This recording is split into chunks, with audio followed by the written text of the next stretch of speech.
Mes frères bien-aimés, nous sommes très heureux, je vous le disais en commençant cette messe, de célébrer ce que nous appelons la chaire de Saint-Pierre. Et vous savez que cette chaire, c'est un siège, un petit siège, qui se trouve dans l'abside de la basilique Saint-Pierre à Rome, qui aurait été offert à Saint-Pierre et sur lequel il se serait assis dans les années qui ont précédé son martyre.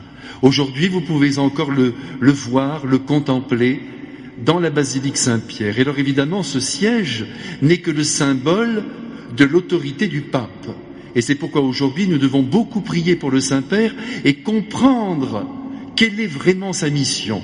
Vous savez qu'aujourd'hui, les hommes, lorsqu'ils sont devant des personnages publics, c'est vrai pour les vedettes de cinéma, de la télévision, mais c'est vrai aussi pour le pape. Malheureusement, ils partent de l'apparence, ils partent de ce que les médias disent, mais ils ne partent pas de ce qu'est la personne et de ce qu'est sa mission.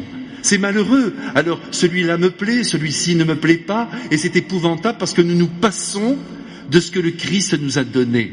Regardez, aujourd'hui, nous comprenons parfaitement, à travers cet évangile, quel est le rôle du pape. Et quand on découvre le rôle d'une personne, sa mission sur la terre, on s'accroche à cette mission, et j'oserais même dire, on en profite.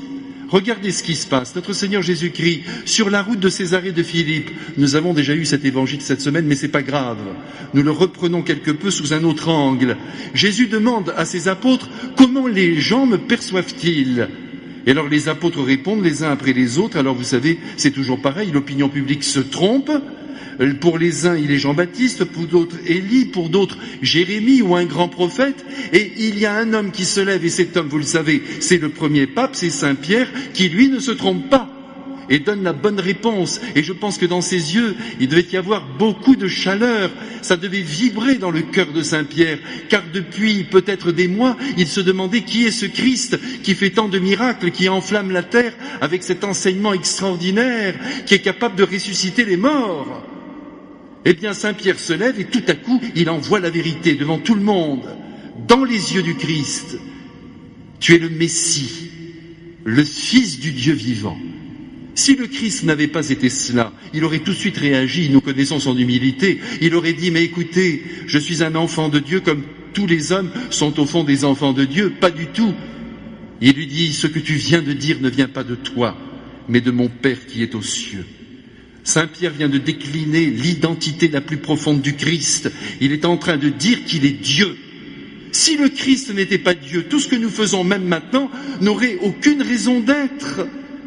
Parce que nous nous adresserions à du vide, même si Jésus est un grand homme et qu'il était capable de donner au monde une sagesse merveilleuse. Ça ne suffit pas, c'est parce qu'il est Dieu qu'aujourd'hui nous sommes ici et que nous le prions et que nous savons aussi, mes frères bien-aimés, que ce Christ qui est le Fils du Dieu vivant nous attend après la mort. Tout est là, mes frères bien-aimés. Je vous assure, tous les jours je pense aux raisons pour lesquelles le monde ne va pas bien. Et je tombe toujours sur cette raison, c'est que le monde ne sait pas que la destinée de l'homme est éternelle. Et sans cesse, il faut le rappeler.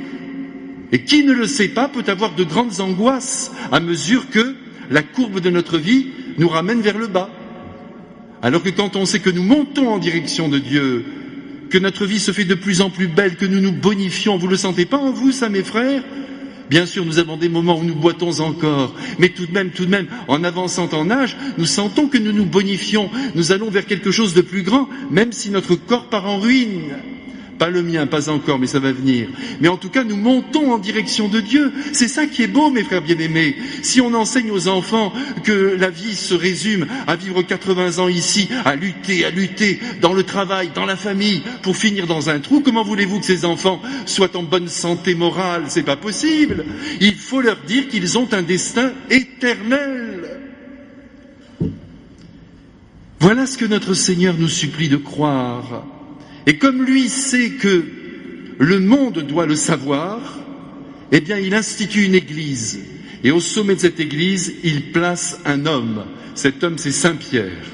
Et aujourd'hui, son successeur, c'est le pape François. Nous devons l'écouter, tout simplement parce qu'il est là pour aider notre foi à être vigoureuse, à ne pas se perdre au milieu de ce monde qui parle de tout, sauf de l'essentiel, qui est justement la destinée de l'homme. C'est terrible.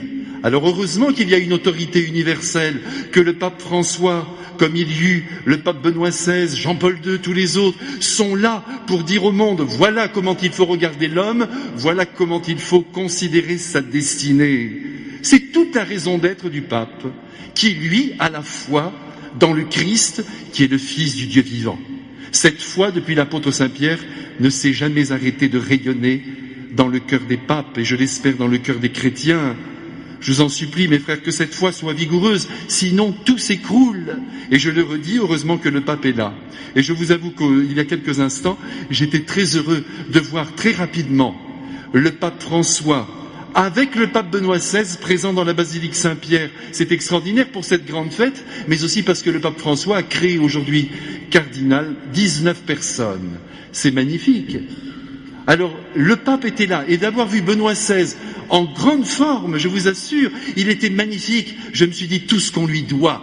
Quand je pense que les médias l'ont tué, mais oui, n'ont rien compris à ce qu'il a voulu dire à l'Europe, c'est quand même dommage. Nous avons eu là un très grand pape, nous l'avons écouté à moitié, parce que nous avons été surtout sensibles à l'opinion publique, qui, comme nous l'avons vu aujourd'hui, se trompe souvent. Si vous voyez la beauté du pape Benoît XVI, cette humilité, cette profondeur de cœur, cette foi qui se dégage de sa personne, mais je vous assure, mes frères, presque je pleurais devant mon petit écran. Le pape l'a embrassé, les deux papes se sont donc rencontrés, le pape émérite et le pape en charge de l'Église. C'était une image absolument magnifique. Allez, mes frères, ayez confiance dans l'Église. Et heureusement que le pape est là, je vous en supplie. Il est là, il tient la foi de l'ensemble des croyants. Donc nous lui faisons confiance. Arrêtez de dire celui-ci me plaît, celui-là ne me plaît pas.